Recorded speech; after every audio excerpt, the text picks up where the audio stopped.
amanah. Saya dah tengok banyak kali lah kan, dekat apa ni, masa tugas jadi pegawai JAIS tu, macam-macam PL lah, macam-macam kan. Dah tengok lah ya, masjid kaya ada, masjid miskin ada, masjid tak berduit ada, masjid banyak duit ada, masjid yang berlebih-lebih duit pun ada kan. Semua dah tengok lah. Ada orang yang tak jawatan tapi tak telarat nak bawa jawatan tu, ada yang tak nak jawatan tapi dipaksa jadi ambil jawatan tu, tapi dia bertugas dengan cemerlang pun ada juga. Jadi ada macam tu, sampai orang tak nak lepaskan dia tak ada, tak nak lah, tapi nama naik juga kan. Jadi jenis-jenis macam tu. Jadi semua ni kan, itu amanah. Kalau kita dapat laksanakan dengan baik, insya-Allah, baik nazir, baik imam, baik syiah, baik siapa pun lah, maka dia akan jadi jariah kepada dia.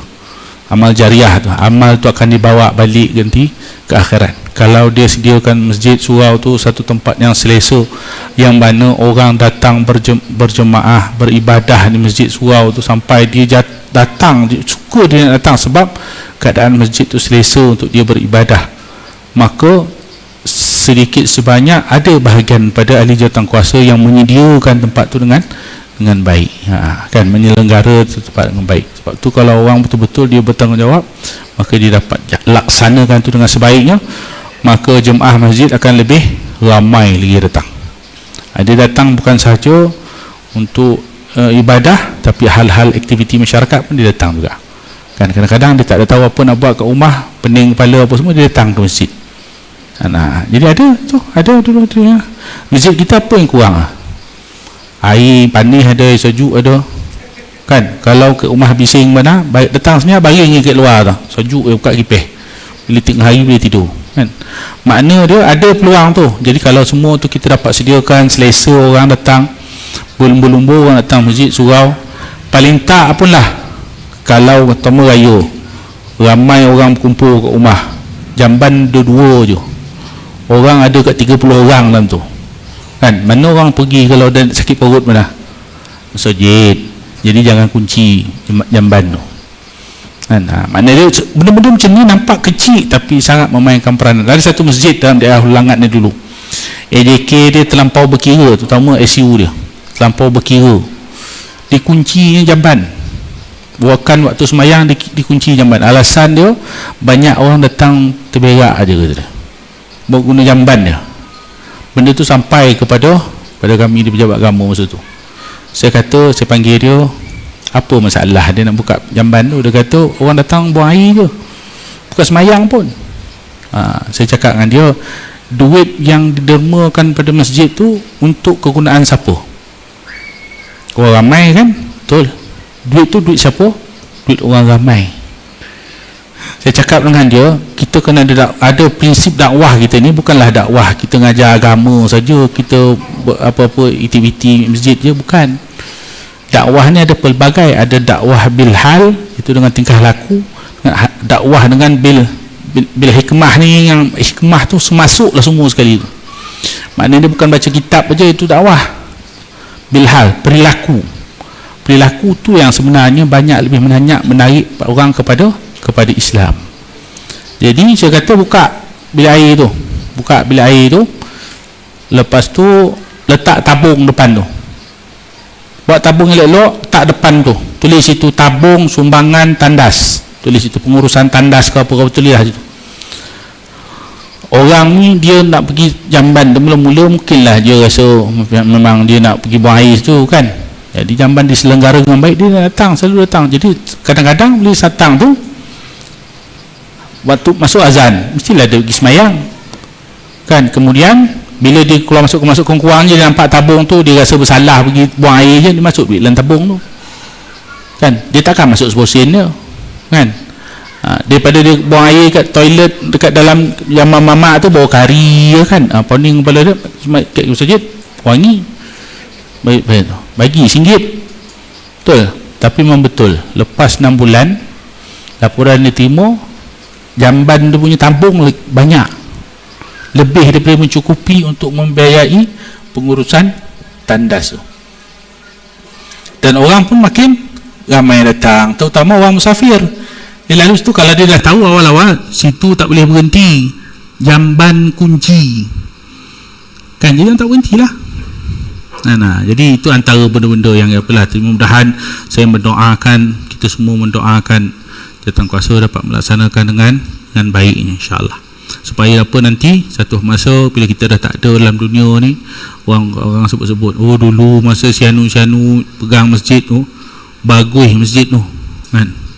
Cuma saya lagi satu indikator lah, kalau nak tengok jamban paling bagus ni, banyak kali saya undang ni, pada dulu sampai sekarang, antara jamban paling bagus masjid dekat dalam daerah Hulu Langat ni ialah bukan, tak ada kampung awak lah. Boleh lah tu, itu boleh lah, larat juga lah nak apa dah kan. Tapi yang paling bagus sekali, pergilah masjid Sungai Ramal Luar, baik nak masuk dalam tu, ada bunga, ada wangi-wangi apa semua dalam jamban tu, dan ada marking ni, tempat letak ni apa semua ada. Yang paling penting, pintu jamban ada selak ada. Tak adalah kalau jamban duduk tu kaki kena lurus kan, tahan tu kan, langsung tak jadi buang air tu kan. Orang asyik tolak air jamban dah lah dua kejap orang buka je. Jadi benda-benda macam ni nampak simple, tapi dia menyebabkan keselesaan pada orang yang datang solat berjemaah, terutama di masjid dan surau, insya-Allah. Jadi kita sambung pengajian kita menggunakan kitab Ar-Rahiqul Makhtum, itu sirah Nabi sallallahu alaihi wasallam, berkaitan dengan sejarah perjuangan Nabi, kisah hidup Nabi SAW daripada belum lagi diangkat menjadi Rasul sehinggalah baginda Rasulullah SAW wafat. Kita berada pada bab yang ke-18, iaitu peristiwa Isra' dan Mi'raj. Jadi ketika dakwah Rasulullah SAW berada di peringkat yang masih samar antara jalan kejayaan dan penindasan yang dihadapi, sedang kejayaan dakwahnya kelihatan bagaikan bintang-bintang yang lemah berkilau dari ufuk yang jauh, pada ketika itulah berlakunya peristiwa Isra' dan Mi'raj. Jadi peristiwa Isra' dan Mi'raj ini dihadiahkan kepada Nabi sallallahu alaihi wasallam pada waktu ketika Nabi sedang berjuang bersungguh-sungguh untuk menyampaikan Islam, risalah Islam itu kepada manusia pada waktu itu. Dan pada masa itu tak berapa nampak akan kejayaan apa yang sedang diusahakan oleh Nabi sallallahu alaihi wasallam. Dia adalah sikit-sikit masuknya Sayyidina Umar radhiyallahu anhu dalam Islam apa semua, tapi sikit-sikit saja. Maknanya dia tak lagi dapat menjamin bahawa apa yang dilakukan oleh Nabi sallallahu alaihi wasallam ni akan berjaya nanti akhirnya. Ahli sirah berselisih pendapat. Sirah ni maknanya sejarah. Berselisih pendapat dalam menentukan masa berlakunya Isra' dan Mi'raj dan membahagikannya kepada beberapa pendapat. Jadi ahli sirah sendiri tak dapat menentukan tarikh yang tepat berlakunya Isra' dan Mi'raj. Jadi ada beberapa pendapat, iaitu Isra' berlaku pada tahun Rasulullah sallallahu alaihi wasallam dimuliakan Allah dengan diangkat menjadi nabi. Pendapat ini dipilih oleh At-Tabari. At-Tabari ini seorang ahli sejarah juga, Imam At-Tabari. Itu pendapat yang pertama, iaitu Isra' berlaku pada tahun Nabi SAW dimuliakan Allah dengan diangkat menjadi Nabi. Mana tahun pertama kenabian, mana umur Nabi 40. Kemudian pendapat yang kedua, peristiwa ini berlaku 5 tahun setelah Rasulullah SAW diangkat menjadi Nabi. Pendapat ini dianggap jelas oleh Imam An-Nawawi dan Al-Qurtubi. Pendapat yang kedua ialah 5 tahun selepas Nabi diangkat menjadi Nabi dan Rasul. Dan ini dipegang oleh Imam An-Nawawi dan Imam Al-Qurtubi. Yang bagi pendapat ni bukan cencalang, bukan macam kita tu, apa pendapat awak ni suka hati kan, tak ada, dia pegangan dia. Jadi yang ketiga, pendapat yang ketiga ialah peristiwa ini berlaku pada malam 27 Rejab tahun ke-10 kenabian. Pendapat ini dipilih oleh Allamah Al-Mansur Furi, iaitu pengarang kitab ni. Pengarang kitab ni iaitu 27 Rejab tahun ke-10 kenabian. Maknanya dah 10 tahun Nabi jadi Rasul, kenabian dia diangkat menjadi Nabi, barulah diangkat dia ke majlis ke peristiwa Isra' dan Mi'raj ini. Kemudian yang pendapat yang keempat ialah peristiwa ini berlaku 16 bulan sebelum hijrah, iaitu pada bulan Ramadan tahun ke-12 kenabian. Ini satu lagi pendapat, iaitu 16 bulan sebelum berlakunya hijrah, yang mana hijrah Nabi berlaku pada tahun ke-13 kenabian. Nabi menjadi rasul dan Nabi itu 16 bulan sebelumnya, maknanya tahun ke-12 kenabian. Kemudian pendapat yang kelima, peristiwa ini berlaku setahun 2 bulan. Setahun 2 bulan maknanya 14 bulan lah sebelum hijrah, iaitu pada bulan Muharram pada tahun ke-13 kenabian. Kemudian pendapat yang keenam, peristiwa ini berlaku setahun sebelum hijrah, iaitu pada bulan Rabiul Awal tahun ke-13 kenabian. Maknanya dia paling awal pada Nabi SAW diangkat menjadi Rasul. Paling lewat sekali maknanya pendapat itu adalah pada setahun sebelum berlakunya penghijrahan Nabi SAW daripada Mekah ke Madinah. Maknanya dia pada 13, pada bulan Rabiul Awal ke tahun ke-13 kenabian. Jadi 3 pendapat yang terawal disangkal dengan fakta bahawa Khadijah radhiyallahu anha wafat pada bulan Ramadan tahun ke-10 kenabian. Kewafatan beliau adalah belum difardukan sembahyang 5 waktu. Tidak ada khilaf bahawa salat 5 waktu difardukan pada malam Isra' tersebut. Sementara 3 pendapat yang terkemudian pula, penulis tidak menemui hujah untuk menentukan yang manakah yang paling tepat. Namun begitu, berdasarkan konteks surah Al-Isra' menunjukkan bahawa peristiwa Isra' itu berlaku agak terkemudian, iaitu para imam hadis meriwayatkan kisah terperinci berkaitan peristiwa itu dan berikut akan dibentangkannya secara ringkas. Jadi tuan-tuan Allah Taala, 3 pendapat yang pertama itu ditolak, sedangkan pendapat itu dikemukakan oleh siapa? Imam An-Nawawi, Imam Al-Qurtubi, Imam At-Tabari, kemudian juga Allamah Al-Mansur Furi. Al-Mansur bukan pengarang kitab ni, pengarang kitab ni Mubarak Furi, ini Al-Mansur Furi, tapi geng-geng situlah. Allamah ni daripada India dan Pakistan. Tapi mereka ni bukannya calang juga, ilmu ni tinggi-tinggi semua. Jadi tuan-tuan mereka Allah Subhanahu Wa Taala, maknanya dia ulama ni dia sesama, dia tak ada masalah. Dia kata okey, ni dia berhujah menggunakan ilmu yang dia ada dan dia boleh terima dan boleh tolak. Maknanya dia tak ada siapa ya apalah Imam Nawawi bagi pendapat apa-apa lah kan, macam tu tak ada. Maknanya dia disenaraikan itu dan dihuraikan satu persatu. Dan mereka itu ada pendapat yang mereka pegang, mereka pendapat itu berdasarkan pada apa yang mereka pegang, tapi kemudian yang kemudian lagi baru dah dapat semua pendapat tu disenaraikan dan diperincikan satu persatu, baru dari situ dapat pendapat yang paling tepat. Cuma disepakati bahawa Isra' Mi'raj itu menandakan perintah salat itu dapat daripada Allah SWT digunakan kepada Nabi sallallahu alaihi wasallam. Kerana peristiwa pada malam itu yang paling penting sekali adalah difardukan salat kepada Nabi sallallahu alaihi wasallam dan umatnya. Itu paling penting.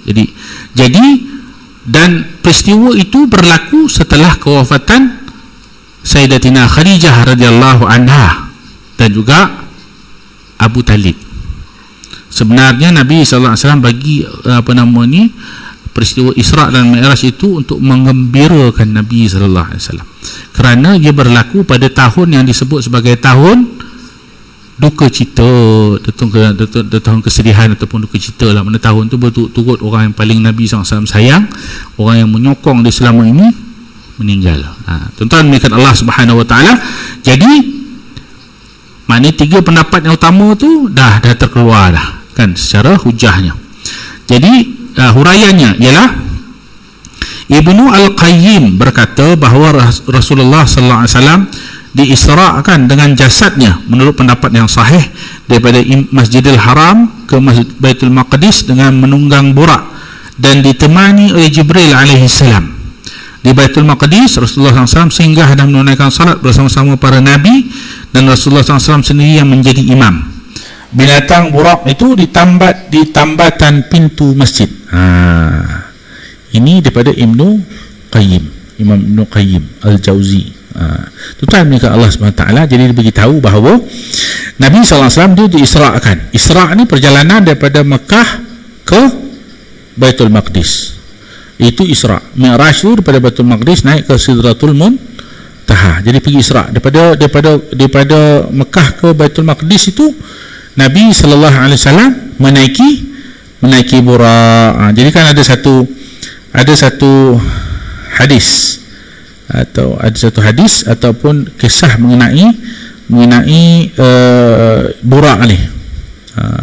Burak ni katanya satu binatang yang lebih kecil daripada kuda, lebih besar daripada keldai. Kambing dengan keldai mana tinggi? Keldai. Kambing kecil sikit. Tu atas sikit tu keldai. Bukan. Lepas kambing itu kibas. Kibas ni kalau orang pergi Mekah sekarang ni susah nak jumpa kibas ni. Dulu orang berzaman haji tu kibas. Kibas ni dia punya lemaknya bukan main banyak. Saya masa arwah atuk saya pergi haji bawa balik kibas kering, daging kibas kering. Orang lain sibuk bawa gelang Mekah lah apa, kurma apa, dia bawa balik kibas kering, daging kibas kering tu. Tapi minyak dia, ya Allah, kata minyak dia banyak betul. Dan minyak tu kalau kita takat-takat kita masak lemak cili api tu kan, masak lemak tu pakai daging kibas, minyak punya banyak minyak tu. Sebenarnya kibas ni kalau dikirakan masa zaman dulu dipelihara kibas ni memang untuk dapatkan dia punya minyak itulah digunakan untuk menyalakan api pada malam hari. Mana ada pokok kelapa sawit janun kan, tak ada kan. Jadi memang tak boleh nak apa, memang pakai tu. Masa tu minyak pun tak jumpa lagi kat Saudi tu kan, jadi dia pakai minyak tu. Jadi kibas tu dia tinggi sikit daripada kambing, daripada keldai, besar sikit. Jadi daging dia sikit dia, yang banyak minyak tu, dia punya lemak tu memang tak tolok makan dah. Daging dia tu lebih kurang kambing je kan. Jadi atas sikit daripada kibas, tapi bawah sikit daripada kuda. Disebutkan binatang burak ni. Burak ni masa dia sampai dengan Jibril alaihissalam, Nabi nak naik dia gelisah, meloncat sana meloncat sini, gelisah sini. Maka kata Jibril alaihissalam kepada burak ni, kau tahu tak siapa yang kau nak bawa ni? Kan. Maka burak ni dia faham lah apa yang Nabi SAW cakap kan. Apa ni Jibril kata, maka dia kata tak tahulah. Maka dia kata, kata Jibril alaihissalam pada burak tu, dia kata kau akan bawa seorang manusia yang paling mulia sekali yang diciptakan oleh Allah Subhanahu Wa Taala. Maka burak tu malu dia, baru dia senyap, duduk dia diam kan. Jadi maka Nabi SAW naik atas burak tu, kenderaan. Cuma dikatakan bahawa burak itu dia bersayap, macam mana rupa itu tak tahu. Tapi banyak orang mana-mandai kan, orang mutaakhirin ni mana-mandai, terutama sekali orang putih lah kan. Kuda tu diletaknya sayap, sayap kuda sama dengan sayap burung, macam mana lah gaya kan. Tapi dia ada tu, dia sebut tu yang panggil, kalau orang putih ada lagi yang tanduk depan tu jadi unicorn pula dah kan. Jadi dia macam-macam tu dia punya. Tapi dia beritahu binatang ini mempunyai sayap dan terbangnya, kecepatannya sepantas kilat. Tak tahu macam mana cepat lah tuan-tuan. Tapi kena ingat, dia terbang bersama dengan Jibril alaihissalam. Terbang sama dengan Jibril, sama mana tu, dia ikut Jibril alaihissalam. Nabi duduk atas burak tu. Macam mana tu kita tak payah fikir lah, pening macam mana ustaz cerita nak, tak ada, tak payah fikir tu. Maknanya kita diberitahu macam tu, kita terima je, tak payah pening. Tapi peristiwa itu berlaku, dan Nabi Isra' itu dalam keadaan jasad dia, sekali dengan jasad, bukan roh saja. Ini dahsyat sekali, dia terbang ke sana. Bayangkan burak tu dia terbang, dua sayap, ada kepak dia, boleh sampai sepantas kilat ke Baitul Maqdis. Jibril dia ada 1000 sayap, berapa laju Jibril boleh terbang kan.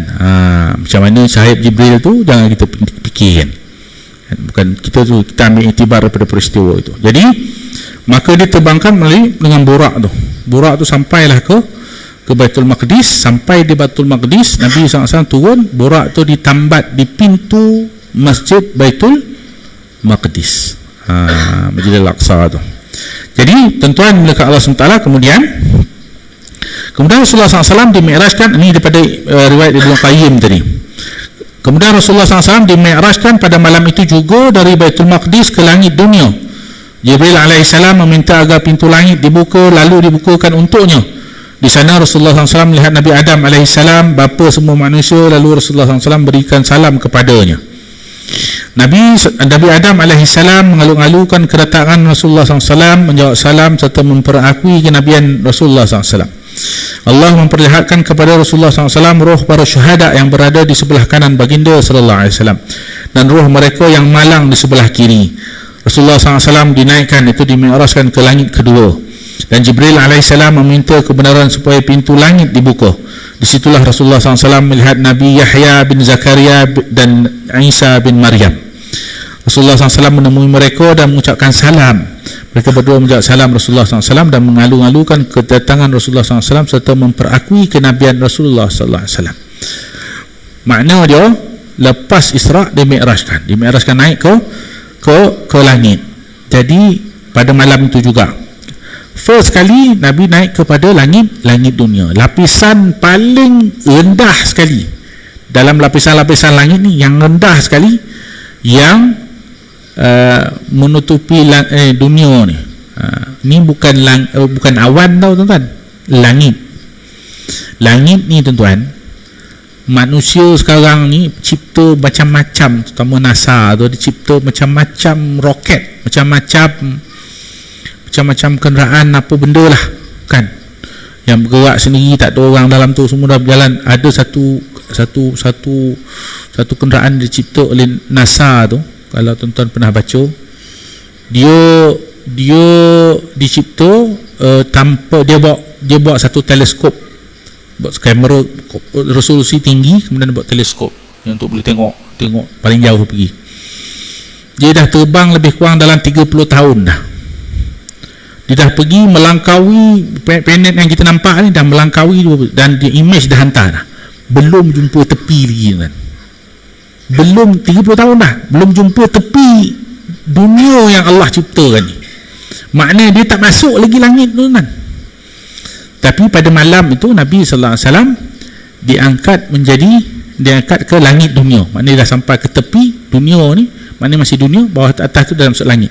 Dia sampai ke langit lapisan dunia itu, maka di situ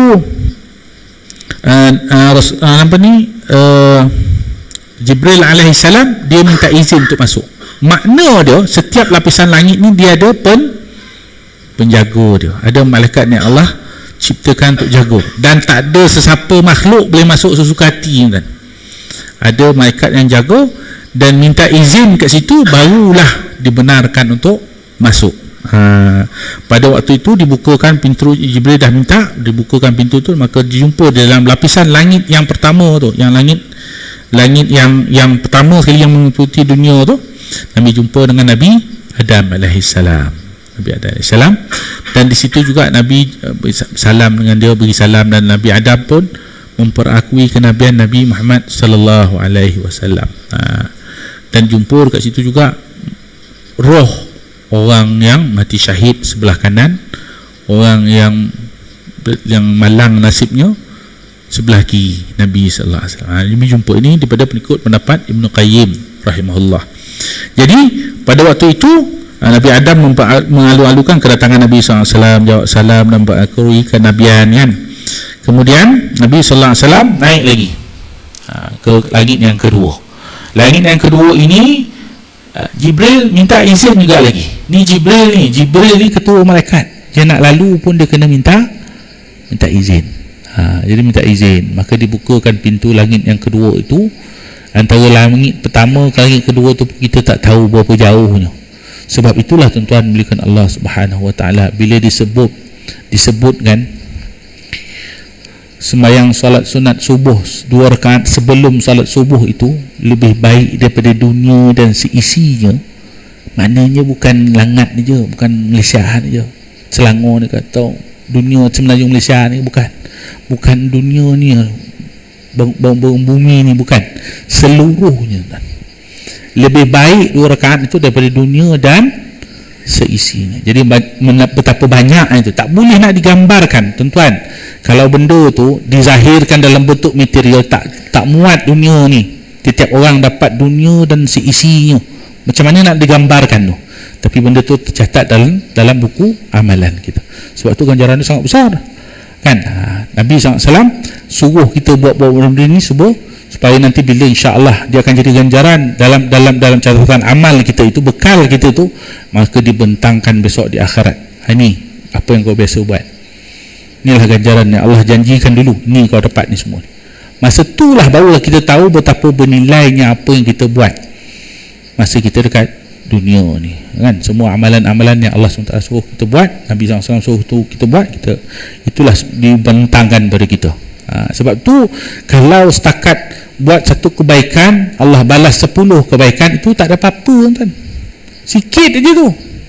Orang yang infakkan harta dia kan, bayar zakat, bayar apa, dia pergi buat wakaf, buat ialah infak macam-macam, paling tidak pun Allah gandakan dia 700 kali ganda. Itu sikit dia tu kan. Kita selalu fikir bagai RM1 dapat RM700, itu pun dah rasa banyak dah. Tapi sebenarnya jauh lebih banyak lagi yang apa Allah janjikan pada kita. Sebab itu kita yakin dengan apa yang diberitahu oleh Allah SWT, apa yang dijanjikan oleh Allah SWT, dan apa yang telah ditunjukkan oleh Nabi SAW. Besok bila dah mati baru kita yakin bahawa sesungguhnya apa yang diberitahu itu adalah benar. Pada masa itu tak boleh nak buat apa-apa lah. Kita hanya apa yang kita dah buat, itu yang kita percaya, beriman dulu tu, maka itulah yang akan kita bawa. Tuan-tuan menjadikan Allah Subhanahu Wa Taala. Kemudian pada langit yang kedua, Nabi SAW jumpa dengan, dah ada buka tu, masuk dalam tu, Nabi SAW jumpa dengan Nabi Yahya dan Nabi Isa alaihissalam. Nabi Yahya telah wafat, tapi Nabi Isa masih belum wafat. Diangkat oleh Allah, diletakkan dia di langit yang kedua. Nanti akhir zaman Nabi Isa akan diturunkan oleh Allah Subhanahu Wa Taala semula ke bumi sebagai apa? Umat Nabi Muhammad. Dia tak buat syariat dia sendiri pada waktu itu. Dia ikut syariat apa yang dibawa oleh Nabi Muhammad sallallahu alaihi wasallam. Satu-satunya nabi yang dimakbulkan doanya oleh Allah Subhanahu Wa Taala untuk jadi umat Nabi Muhammad sallallahu alaihi wasallam. Umat Nabi Muhammad ni banyak dia punya kelebihan dia. Kita sedar tak kita boleh dapat kelebihan-kelebihan banyak. Sampai Nabi sebelum Nabi Muhammad SAW pun jendak jadi Nabi akhir zaman, tak dapat. Kata dia kalau tak dapat jadi Nabi akhir zaman, jadi umat Nabi akhir zaman pun tak apalah. Punya banyaknya kelebihan yang Allah bagi pada kita. Kita umur pendek, ganjaran yang Allah janji banyak, buat tak buat aja. Jadi tuan-tuan memberikan Allah Subhanahu Wa Taala. Jadi jumpa dengan Nabi Isa alaihissalam, mereka ini mengucapkan salam dan juga menjawab salam dan mengalung-alungkan kedatangan Rasulullah SAW dan memperakui kenabian Rasulullah sallallahu alaihi wasallam. Kemudian Rasulullah SAW dimi'rajkan ke langit yang ketiga. Di sana Rasulullah SAW melihat Nabi Yusuf alaihissalam. Lalu Rasulullah SAW mengucapkan salam kepadanya dan dibalas salamnya. Nabi Yusuf alaihissalam mengalu-alukan serta memperakui kenabian Rasulullah SAW. Rasulullah SAW dimi'rajkan ke langit yang keempat. Rasulullah SAW melihat Nabi Idris alaihissalam lalu mengucapkan salam kepadanya. Nabi Idris alaihissalam mengalu-alukan Rasulullah SAW dan memperakui kenabian Rasulullah SAW. Jadi Nabi naik ke, lepas langit yang kedua, naik ke langit yang ketiga. Di sana dia sama juga minta izin dan semua sekali. Kemudian dijumpa dengan Nabi Yusuf alaihissalam. Nabi Yusuf duduk seorang di dekat langit yang ketiga itu. Kemudian Nabi Yusuf mengalu-alukan dan memperakui kenabian SAW. Kemudian Nabi naik ke langit keempat. Langit keempat pun minta izin juga dapat masuk. Maka di situ ada Nabi Idris alaihissalam. Nabi Idris ni siapa? Nabi Idris inilah satu-satunya Nabi yang menyebabkan iblis jadi buta, dicucuk mata iblis dengan jarum. Jadi iblis jadi buta sebelah. Iblis panjang lah cerita Nabi Idris kan, tak habis syak kan ni kan. Jadi makna dia masa tu sikit je lah cerita. Nabi Idris tengah buat nak masukkan benang dalam jarum. Datang iblis Dia bertanya macam-macam yang menyebabkan Nabi Idris marah. Sekali dia tanya, dia jawab. 2 kali dia jawab. Betul, kali ketiga tu marah, cucuk mata iblis tu. Sebab Nabi Idris tahu itu adalah syaitan, ada iblis. Jadi dia cucuk mata tu, melailah, dijigit laut tu, apa nama iblis tu. Dituntun oleh Allah SWT. Kemudian itu pada langit yang keempat. Kemudian Rasulullah SAW dimiraskan ke langit yang kelima. Di sana Rasulullah SAW melihat Nabi Harun bin Imran. Rasulullah SAW mengucapkan salam kepadanya. Nabi Harun mengalu-alukan Rasulullah SAW dan memperakui kenabiannya. Kemudian Rasulullah SAW dimi'rajkan ke langit yang keenam. Di situ Rasulullah SAW bertemu dengan Nabi Musa bin Imran alaihissalam. Lalu Rasulullah SAW mengucapkan salam kepadanya. Nabi Musa alaihissalam mengalu-alukan Rasulullah SAW serta memperakui kenabiannya. Jadi lepas langit keempat, Nabi naik ke langit kelima. Sama juga prosesnya, jumpa dengan Nabi Harun di situ, Nabi Harun bin Imran. Nabi Harun bin Imran di langit yang kelima. Kemudian naik ke langit yang keenam, jumpa juga, sama juga prosesnya. Kemudian jumpa dengan Nabi Musa alaihissalam. Nabi Musa ni bin Imran, dia adik-beradik dengan Nabi Harun. Nabi Musa abang, Nabi Harun dia punya adik dia. Kenapa adik-beradik jadi Nabi? Kurniaan Allah SWT. Sebab masa Nabi Musa disuruh menghadap Fir'aun, untuk mengajak Fir'aun itu beriman kepada Allah Subhanahu Wa Taala, maka pada masa itu Nabi Musa alaihissalam berdoa kepada Allah, wahai Allah, kan, aku ni tak pandai bercakap-cakap, maknanya tak pandai lah pidato ke apa, cakap dengan orang kan, tak pandai dia. Jadi kau kelantiklah apa nama ni adik aku ni jadi Nabi Harun, kerana dia lebih lancar bercakap-cakap, pandai berkata-kata. Itu pasal doa yang Rabbi syrahli sadri wa yassirli amri wahlul 'uqdatam min lisani yafqahu qawli, itu doa daripada Nabi Musa atau Nabi Harun, itulah dari doa dia tu. Jadi sebab Nabi Musa ni dia gagap orang kan, macam mana nak jumpa raja Fir'aun masa tu, macam ni tuan, disepak adik apa tu kan, Fir'aun tu kan, ni nak cakap apa sebenarnya. Kita pun kalau cakap dengan kawan duduk macam ni, kau nak cerita apa sebenarnya kan, kita pun kena tepuk belakang kan, baru boleh cakap laju sikit. Itu nak jumpa raja. Jadi itu yang dijumpa bawa Nabi Harun alaihissalam. Jadi Nabi Harun ni pada langit yang kelima, Nabi Musa alaihissalam di langit yang keenam, atas lagi. Kemudian setelah Rasulullah SAW meninggalkan Nabi Musa alaihissalam, Nabi Musa pun menangis. Lalu ditanyakan kepadanya, mengapa engkau menangis? Lantas jawabnya, aku menangis kerana seorang muda yang diutuskan selepasku, tetapi umatnya masuk syurga lebih ramai daripada umatku. Masa Nabi Musa alaihissalam dan Nabi Muhammad SAW jumpa Nabi Musa pada langit yang keenam itu kan, dah macam biasa bagi salam apa semua sekali, memperakui kenabian Nabi SAW. Lepas tu Nabi pun naiklah ke langit yang ketujuh. Pada masa itu Nabi Musa menangis masa Nabi beredar tu. Maka ditanya pada Nabi Musa, kenapa kau nangis? Maka dia kata, Nabi Muhammad SAW ni diutus sebagai seorang Nabi yang muda daripada aku, tapi umatnya lebih ramai masuk syurga, lebih ramai daripada umatku. Kenapa disebut oleh Nabi Musa Nabi Muhammad tu lebih muda daripada dia, sedangkan pada waktu itu umur Nabi Muhammad SAW antara 40 lebih ke 50 macam itulah kan. Kenapa disebut muda? Jangan pula yang sini umur 50 rasa muda pula kan. Mana ni cerita ni dia punya itibar dia. Kerana umat Nabi Musa alaihissalam umurnya panjang-panjang. Umat Bani Israel zaman Nabi Musa alaihissalam umurnya boleh sampai 1000 tahun lebih umur dia. Bila mereka ini, umat Nabi Musa ni, bila dia beribadah, dia boleh beribadah siang harinya berjuang di jalan Allah selama 1000 tahun, malam harinya dalam 1000 tahun tu, malam harinya bermunajat kepada Allah, qiyam apa semua sekali, buat amal ibadah pada malam hari. Siang beramal, dia berjuang di jalan Allah, malam dia beramal kepada Allah. 1000 tahun. Kisah ini yang didengar oleh Nabi sallallahu alaihi wasallam menyebabkan baginda menangis. Dia fikir lama, dia menangis, sehingga diutuskan Jibril alaihi salam oleh Allah SWT untuk tanya pada Nabi Muhammad sallallahu alaihi wasallam, kenapa engkau menangis sedangkan Allah itu Maha mengetahui. Maka dia beritahu pada Jibril bahawa aku ni umatku sini umur umatku tak panjang kan, berapa tahun je mereka dah mati. Macam mana nak dibandingkan amalan mereka ini besok dengan amalan umat-umat terdahulu. Mereka tu ada yang 1000 tahun berjuang di jalan Allah, malamnya itu beribadah jalan Allah. 1000 tahun tau, bukan 1000 hari, 1000 tahun.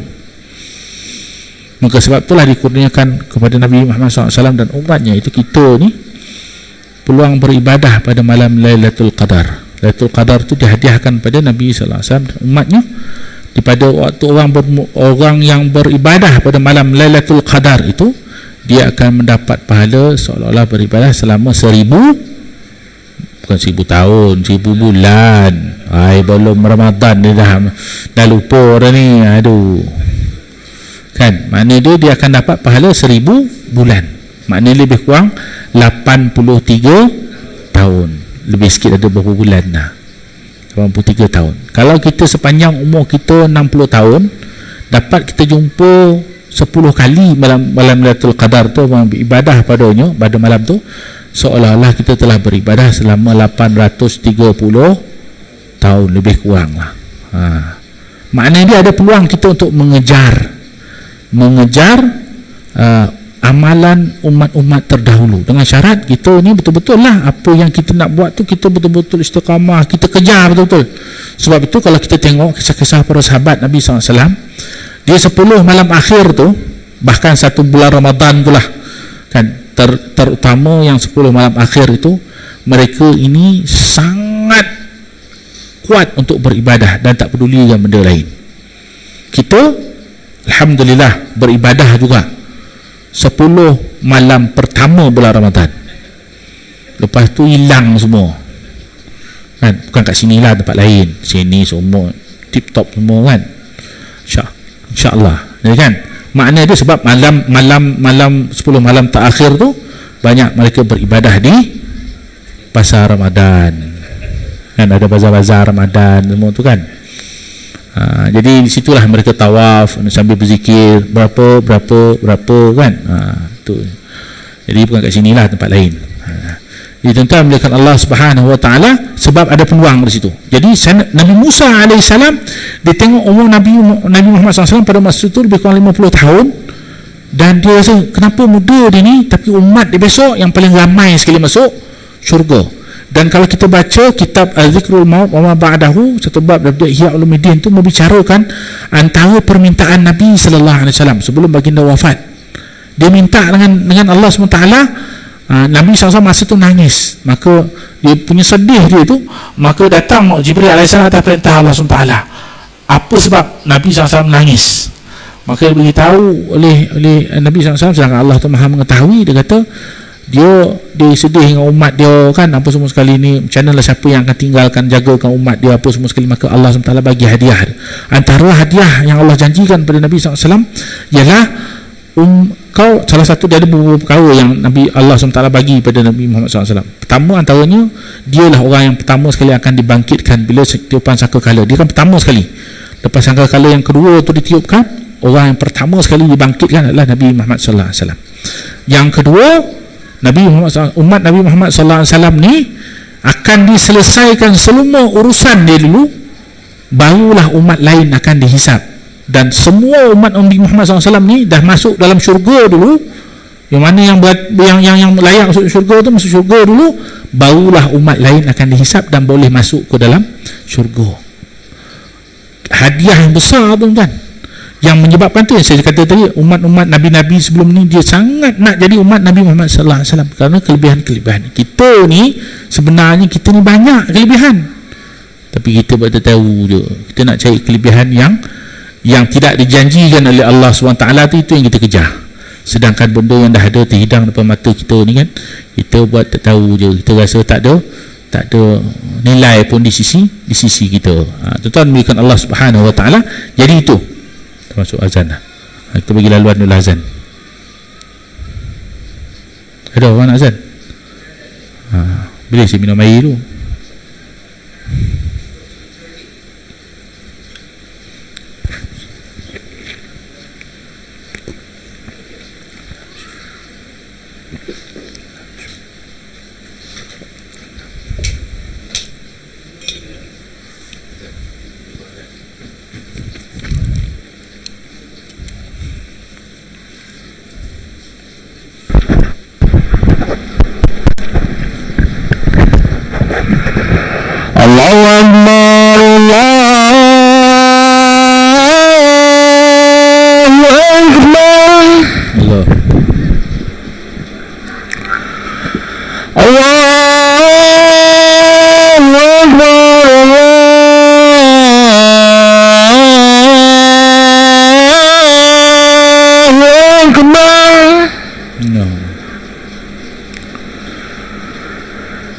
أشهد أن لا إله إلا الله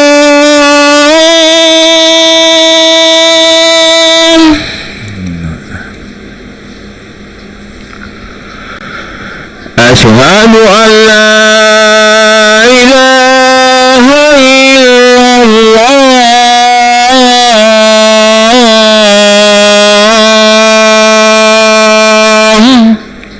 إلا الله أشهد أن محمدا رسول الله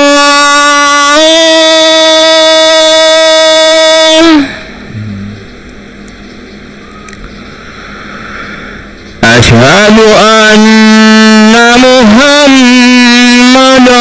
رسول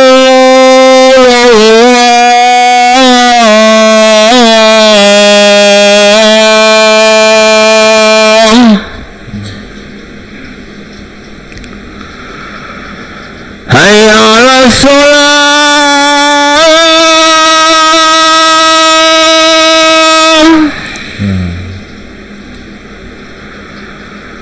حي على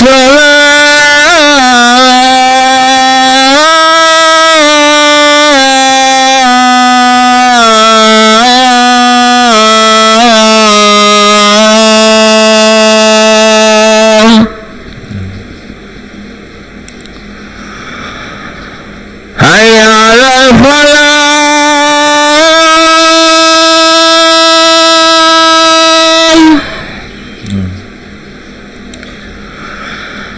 حي على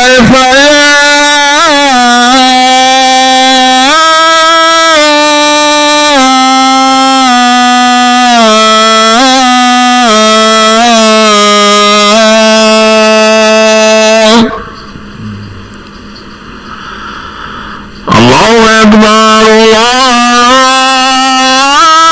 الله أكبر لا إله إلا الله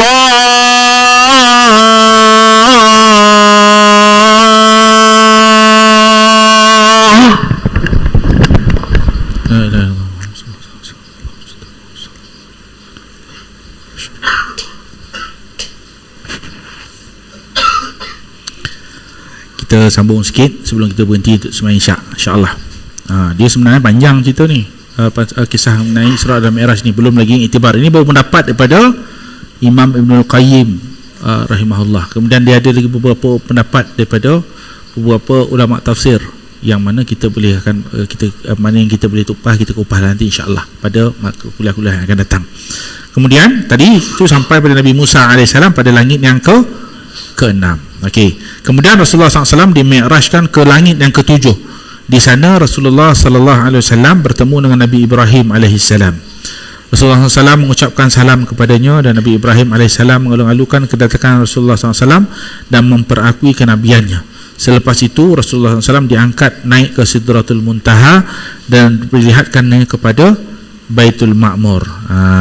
Ini yang menariknya. Tuan-tuan melihat Allah Subhanahu wa taala sampai kepada langit yang ke-6, langit yang ke-7, dia jumpa dengan yang sama juga prosesnya, dia jumpa dengan Nabi Ibrahim alaihissalam. Jadi pada waktu itu Nabi Ibrahim ada kat situlah dan dia memperakui kenabian, mengalungkan kedatangan Nabi SAW. Kemudian setelah daripada langit yang ke-7 itu, Nabi naik ke lapisan yang seterusnya, nama dia Sidratul Muntaha. Maknanya dia langit tadi itu 7 lapis saja. Lepas daripada langit yang ke-7 tu, ia ada satu lapisan lagi di atas, tapi bukan dipanggil langit, dipanggil Sidratul Muntaha. Di situlah terdapatnya Baitul Ma'mur. Bukan emas makmur, kedai emas makmur tu bukan. Maknanya dia Baitul Ma'mur. Baitul Ma'mur ni apa? Dia satu tempat di mana selari dengan Baitullahil Haram di Mekah. Selari dia tu, dia kalau di Baitullahil Haram ada Kaabah, di Baitul Ma'mur itu juga ada seumpama bangunan macam Kaabah itu. di bumi, yang tawaf di Mekah itu, di Baitullahil Haram itu adalah manusia dan jin. Pernah nampak jin tak? Siapa yang pernah pergi banyak kali pergi umrah? Ada nampak jin tak? Pernah tak? Dia ada sama kita tu. Dia ada sama kita tu. Cuma kita tak nampak. Kan? Sebab tu jangan banyak perangai masa dekat tawaf tu. Terutama kita tak tahu sama ada dia ada di tepi Kaabah tu, memang confirm lah. Tapi yang di atas tu pun tak tahu. Kita tak tahu kan? Dia ada berapa tingkat tu? 3 tingkat. Selagi mana kita keliling Kaabah tu, bahu kiri kita ni tak bergalih, mana dikira tawaf di situ. Tapi jauh lah. Kalau nak tingkat 3 tu memang lapang betul atas tu kan. Tapi nak ngabih itu tak cukup 45 minit dah. 7 kali tawaf tu tak cukup kan. Itu pun kena berhati-hati kan. Berselisih orang kan, dah tergalih itu dah kena pusing balik sekali. Jadi Baitul Ma'mur dia di Sidratul Muntaha itu, di sana yang tawaf siapa? Malaikat dia tak tawaf di Baitullahil Haram, dia di Baitul Ma'mur. Jadi yang ada kat situ manusia dan jin saja yang di Kaabah. Yang atas tu barulah malaikat. Dan ada satu riwayat mengatakan bahawa malaikat dapat masuk situ buat tawaf sekali je. Lepas tu dia dapat buat tawaf semua sekali cukup 7 kali tu. Lepas tu dia keluar dan dia tak boleh masuk lagi. Sebab apa? Terlampau ramai malaikat yang tengah queue nak buat tawaf di Sidratul Muntaha. Punyalah ramai malaikat ni yang Allah ciptakan. Kita ni tak nampak tuan. Sebab tu Allah SWT bagi tahu kan, Nabi SAW bagi tahu kita. Ada malaikat yang jaga gunung, ada jaga hujan, jaga hutan, jaga macam-macam lah. Yang malaikat ni ada yang Allah ada yang jaga tu dia macam pintu langit, dia ada jaga apa semua ada. Dan juga ada malaikat-malaikat yang Allah ciptakan semata-mata untuk mencari majlis-majlis yang mengingati Allah Subhanahu Wa Taala. Itu je kerja dia. Dia kerja ni cari dalam atas bumi ni, ke bumi mana majlis mengingati Allah Subhanahu Wa Taala, mana majlis itu disebutkan nama-nama Allah, disebutkan salawat pada Nabi sallallahu alaihi wasallam, benda-benda baik dalam tu, maka dia datang ramai-ramai. Dia akan panggilkan kawan ni, seorang jumpa dia kata pagi je semua datang. Dia akan duduk ramai-ramai sama kita ni kan. Berlapis-lapis naik sampai mana? Sidratul Muntaha. Dia Allah SWT akan tanya dia. Kenapa naik-naik apakah daripada kamu ni? Maka dia kata, kami ni ada majlis-majlis mengingati Allah SWT, mengingatimu ya Allah kan. Maka disebutkan bahawa di situ akan datang diturunkan ketenangan dalam majlis itu. Kemudian disebutkan di doa Allah SWT mengampunkan orang dalam majlis itu, dan juga ibu bapa mereka disebut sebab nama ibu bapanya. Tuan-tuan mereka Allah SWT. Sebab itu majlis-majlis mengingati Allah Subhanahu Wa Taala ni lagi lama sikit, lagi ramai malaikat ada, lagi tenang keadaannya. Sebab itu kalau kita tengok, kalau kuliah lebih pada sejam setengah kan, 2 jam, makin lama makin tenang orang dalam tu, terutama yang bersandar kat tiang kan. Lama mungkin macam tu kan, mungkin tenang. Tapi memang betul tuan, memang betul. Sebab itu kalau kita nak tarik ketenangan dalam rumah kita, buatlah majlis-majlis dalam rumah kita itu. Tak usah panggil orang luar pun, dalam ahli keluarga je. Baca Quran kat situ, ataupun kita selawat Nabi sallallahu alaihi wasallam situ, baca hadis Nabi sallallahu alaihi wasallam kat rumah 10-15 minit. Malaikat akan datang sampai cepat situ. Bila malaikat ni datang, dia bawa sakinah, ketenangan, maka rumah akan jadi tenang. Kalau rumah asyik bergaduh je, laki bini ada masalah, anak-anak pun ada banyak perangai, panggil itu kita tetapkan. Kalau bapak dia apa, bagi tahu. Ataupun kalau bapak dia sibuk, mak dia buat, panggil anak-anak semua, handphone semua letak tepi, 15 minit je kan. Depan TV pun tak kisah, dekat ruang tamu pun tak kisah apa, tapi tutup TV semua tu, buat jadi, maka rumah akan jadi tenang, insya-Allah. Ini memang cara yang ditunjukkan oleh Islam untuk kita menenangkan dalam rumah kita sendiri. Kita tak payah nak buat mediterapi lah, apa yoga ke apa, tak payah. Itu yang diterapkan dalam Islam. Sebab itulah kita ni orang Islam ni, dia ada macam-macam cara, tahu tak tahu je. Kadang ada tahu juga tapi dia tak boleh nak amal. Sebab dia tak ikut apa yang ditunjukkan oleh Nabi sallallahu alaihi wasallam. Kan Nabi bagi tahu dah kita ni. Jadi tuan-tuan dimulakan Allah Subhanahu wa taala, itu malaikat mana dia bertawaf di Sidratul Muntaha. Jadi nama tempat nama dia Baitul Ma'mur. Kita pun tak tahu macam mana nak digambarkan tempat tu besarnya macam mana.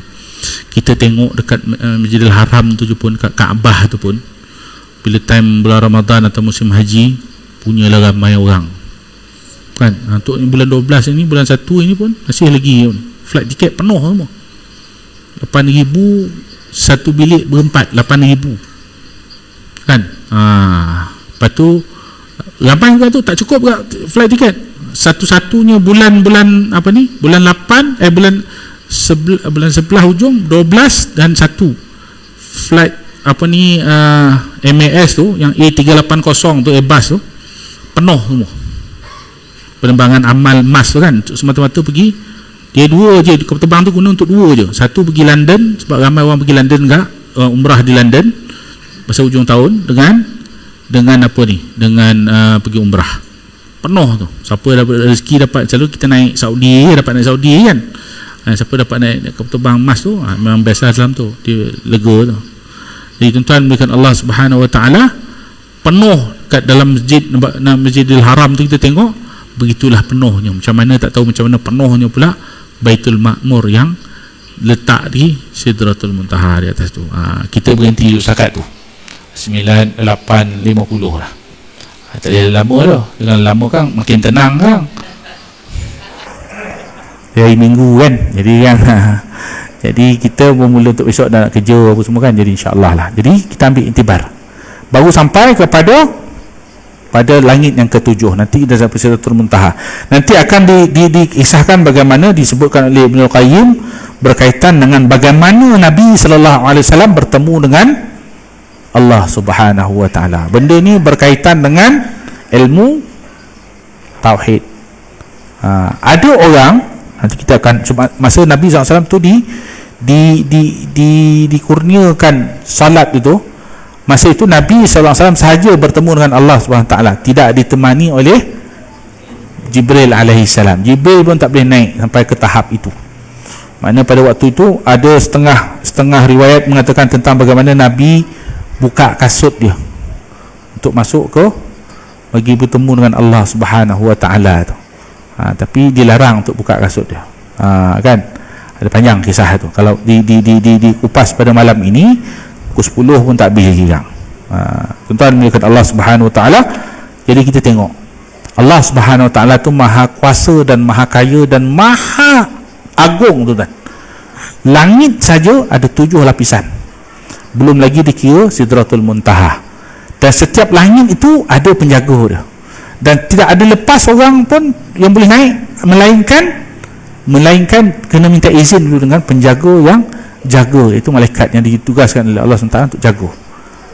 Manusia dah berapa puluh tahun dah, daripada manusia mendarat di bulan entah ya entah tidak ke tu kan, sampai sekarang tak ada siapa pun dapat menembusi hingga ke langit, lepas ke langit tu kan. Dia ada teori, kalau dalam siapa belajar sains astronomi ni, dia ada teori nama dia black hole, ada lubang hitam sebut itu, bahawa apa yang terjadi dalam dunia ni ada berpunca daripada satu letupan bintang yang menyebabkan terbenarnya cakrawala apa semua sekali. Ini teori ahli sains astronomi, itulah dia teori dia. Dan dia cuba cari ke black hole tu, sampai sekarang tak jumpa lagi. Tapi lapisan langit-langit tu makin jauh mereka pergi, makin banyak mereka jumpa.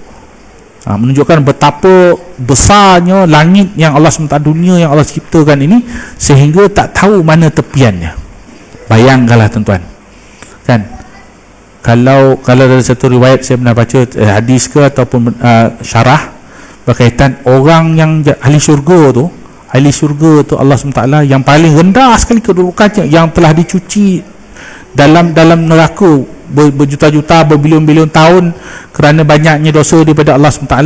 Sebelum Allah nak tutup neraka tu, makna dia dah tak ada siapa boleh keluar pada tu. Yang terakhir itu diambil oleh Allah SWT, supaya tak ada suruh malaikat pergi ambil, masuk, cucikan dia apa semua, kerana masih ada sebesar zarah dia pengakuan dia kepada Allah, keimanan daripada Allah SWT, itu pun dicuci, maka dia bagi dia satu tempat dalam syurga yang paling rendah sekali, besarnya 7 kali besarnya lagi daripada dunia ni tak tahu macam mana besar pun, kita tak jumpa lagi ujung ni, 7 kali besar daripada itu. Sebab itu ada satu syarah tu kata, dia masuk pintu syurga tu, berdiri di pintu saja setelah dia dah berapa bilion tahun duduk dalam neraka, berdiri situ je beratus juta tahun, begitu terpegun dia dengan apa yang Allah kurniakan kepada dia kan. Tapi jangan kita nak jadi orang yang paling akhir sekali masuk syurga tu, tak tahu berapa bilion tahun pula dah kena rendam dalam api neraka tu kan. Jadi tuan-tuan milikkan Allah Subhanahu Wa Taala, Allah ni maha kuasa, tak ada apa yang dapat melawan kekuasaan Allah Subhanahu Wa Taala. Apa pun lah keadaan dia, macam mana pun lah keadaannya, tetap Allah tu berkuasa. Dan sangka baiklah kepada Allah atas apa pun keadaan kita kan. Kita ni dikurniakan keselesaan dalam hidup ke, kita ni susah dalam hidup ke, kita ada masalah dalam hidup ke, kita ada kenikmatan dalam hidup ke, semua itu adalah kurniaan Allah SWT. Dan juga kita sangka baik dengan Allah, apa pun lah kita sangka baik dengan Allah. Mudah-mudahan Allah akan memberikan kita yang terbaik, dan memang Allah bagi yang terbaik sesuai dengan keadaan kita kan. Kalau Allah bagi kita, tiba bagi kat Tuan Aziz 10 juta, tak datang masjid dah, lepas tu dia letak jawatan dah kan, dapat 10 juta kan, ambil pola kan. Umpama begitu, sedangkan kita mengingat, ya Allah bagi aku ni macam-macam kan. Umpama begitu, Allah bagi kita apa yang sesuai dengan kita. Wallahu a'lam bissawab. Mudah-mudahan apa yang kita dengar pada malam ni akan jadi iktibar pada kita, jadi dorongan pada kita, jadi kekuatan untuk kita lebih beramal kepada Allah Subhanahu Wa Taala, dan menyediakan bekal kita tuan-tuan. Tak ada orang lain yang saya sebut pada peringatan pada diri saya dan juga tuan-tuan. Amal yang Allah perintah pada kita, yang Nabi SAW dah tunjukkan pada kita, tak ada orang lain yang boleh buatkan untuk kita. Kita kena buat sendiri, dan semua catatan amal kita itu akan dicatat dalam catatan kita, tak ada pun yang tertinggal kan. Dan itulah nanti yang kita akan bawa sebagai bekal kita. Tak buat, tak ada buat kan. Beberapa hari ni, beberapa 3-4 hari ni, ada baca dalam internet tak, dalam tu mengenai satu orang waris. Orang tu meninggal, dia ada hutang dengan kawan tu berapa ribu kan, 3,000 ke apa, 3,000 ke, itulah 3 ke 10,000 macam tu lah. Dia pernah hutang dengan satu kawan. Jadi bila orang tu meninggal, kawan tu, orang yang bagi hutang tu, pergilah cakap dengan waris dia, minta tuntut balik hutang tu, agak dia pun nak pakai duit ke apa kan. Waris dia kata dia tak bayar, dia tak ada apa bukti apa semua, macam nak bayar. Kami pun bukan ada duit nak bayar pun. Dia kata, apa terjadi pada orang yang mati tu? Dia masih tetap berhutang.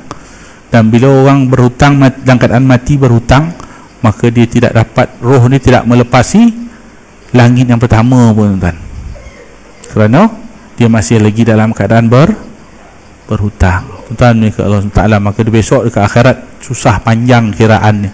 Sebab itulah tuan-tuan milik Allah SWT, kita buatlah, selesaikan urusan kita sama manusia ni, kesungguhan, minta kepada Allah supaya Allah bantu kita, supaya kita mati dalam keadaan kita ni ada bekal kita, dan juga urusan kita sesama manusia selesai. Tuan-tuan milik Allah SWT. Jadi banyaklah kita beramal, mudah-mudahan Allah SWT akan bantu kita, insya-Allah mudahkan semua urusan kita, dan mudah-mudahan Allah SWT kurniakan kita husnul khatimah, perakhiran yang baik, dengan ucapan 4 kalimah la ilaha illallah Muhammadur Rasulullah sebagai akhir kalam kita di tempat yang terbaik, dalam keadaan yang terbaik, insya-Allah. Mudah-mudahan Allah SWT juga kumpulkan kita nanti bersama dengan Nabi SAW, para rasul, para syuhada, para salihin, orang yang diredai oleh Allah SWT, sama-sama besok dalam syurga Allah Subhanahu Wa Taala, insya-Allah. Amin ya rabbal alamin. Mudah-mudahan apa yang kita dengar ni dapat kita amal dan juga kita sampaikan pada orang tak ada dalam majlis ini, insya-Allah.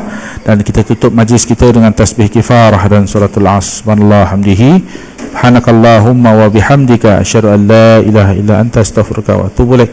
Bismillahirrahmanirrahim. Wal 'asr innal insana lafi khusr illa alladhina amanu wa 'amilus solihat wa tawasaw bil haqq wa tawasaw bis sabr.